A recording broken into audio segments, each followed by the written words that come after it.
Vamos a continuar en este estudio que estamos haciendo sobre la iglesia. Vamos al capítulo 7 de Hechos ya.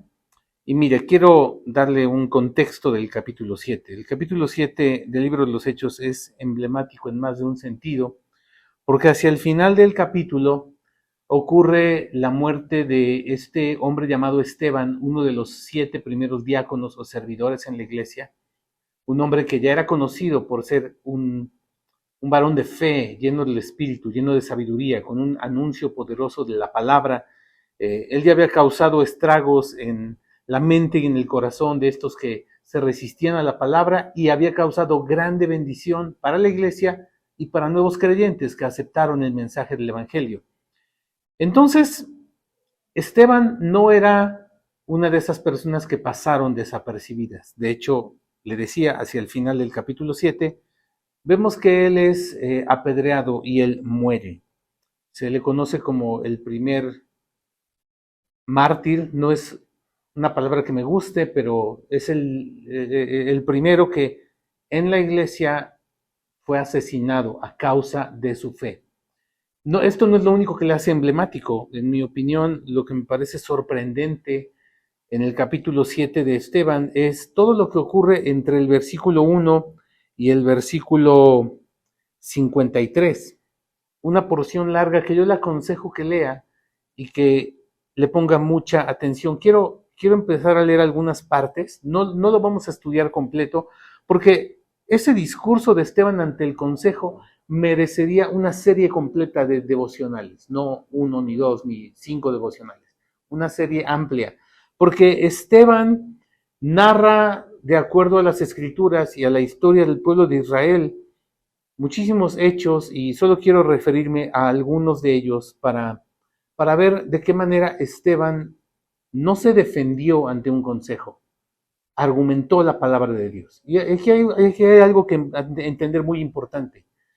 Ante las acusaciones, Esteban no escogió defenderse, escogió seguir anunciando la palabra de Dios. Dice, versículo 1.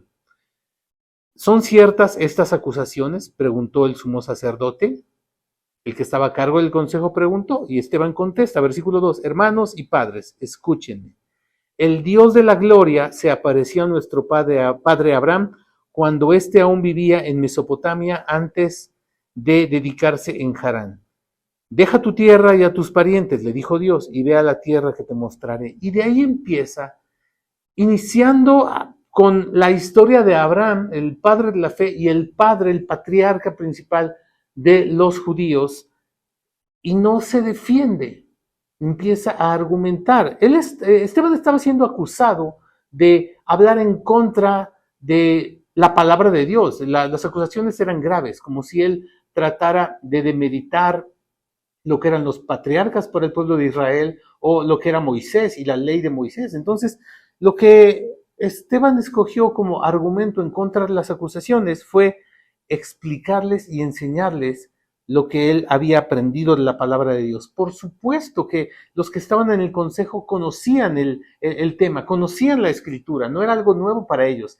Sin embargo, el anuncio que Esteban hizo, y vuelvo a decir, no vamos a leer completo esto, pero es una pieza de oratoria y una pieza de teología en cuanto a su manera de expresarlo, impresionante, impresionante, es formidable.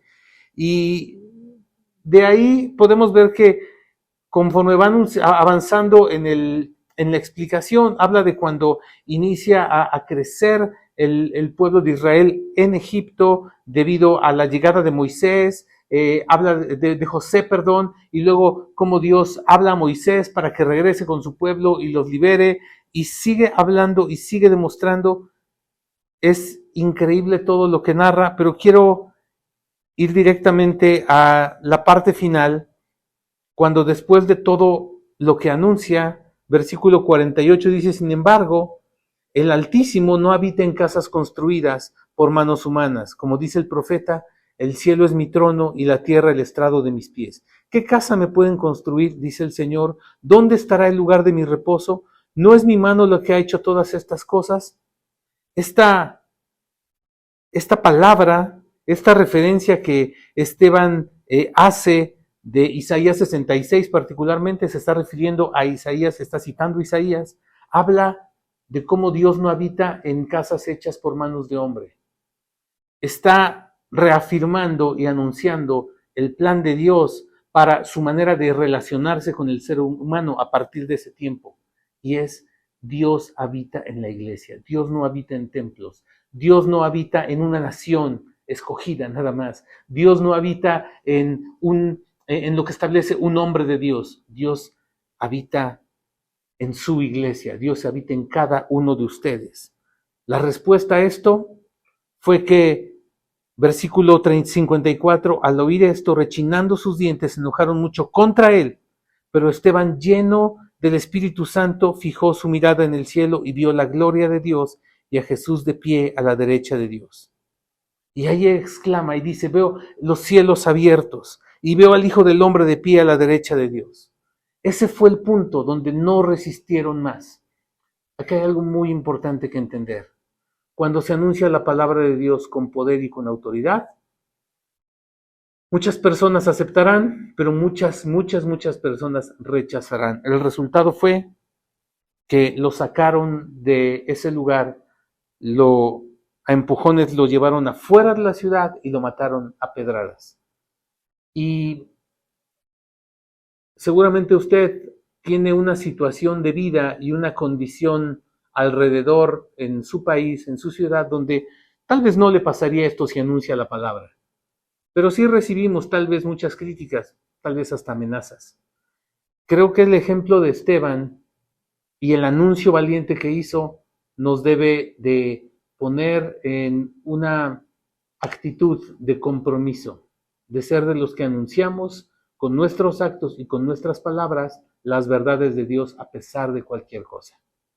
Esteban fue un hombre valiente, habló de cómo Dios habita en una iglesia valiente. Yo le animo a algo, seamos valientes en nuestro caminar con Dios. Señor, te agradezco por tu palabra. Gracias, Señor, por hombres de Dios y mujeres de Dios que nos enseñas tanto a través de sus vidas. Y gracias, Señor, por una iglesia valiente que se está formando y que se está forjando para lo que venga en el futuro de nuestras vidas y de nuestro anuncio del Evangelio. En el nombre de Jesús. Amén. Que tenga un excelente día.